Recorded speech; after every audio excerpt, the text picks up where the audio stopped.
आता दिल्ली दौऱ्यामध्ये आपण दादांचा विषय मांडला.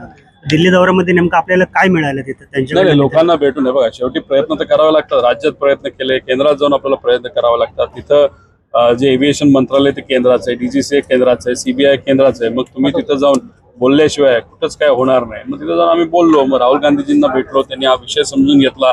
ते बोलत असताना एक स्टेटमेंट त्यांनी वापरलं, त्याच्यामुळे आम्हाला एक आयडिया आला. त्यांचं स्टेटमेंट एवढंच होतं की ज्या राज्यात तुम्हाला न्याय मिळू शकतो त्या राज्यात जाऊन तुम्ही तिथं प्रयत्न करा. त्यांनी कुठलं राज्य वगैरे काय सांगितलं नव्हतं. मग गवई साहेबांचा मुद्दा हा आमच्या समोर आला होता. गवई साहेबांच्या बाबतीत सुद्धा जेव्हा अन्याय झाला होता, सुप्रीम कोर्टचे ते प्रमुख असताना त्यांच्या कोणीतरी बूट फेकला होता आणि आंदोलनं झाली होती. लोकांना FIR करायची होती, 0 FIR, ते महाराष्ट्रात करून दिलं नाही. मग झालं कुठं? कर्नाटकात झालं. मी म्हणलो चला कर्नाटकात जाऊन प्रयत्न तर करावा. तिथे यशस्वी झाला.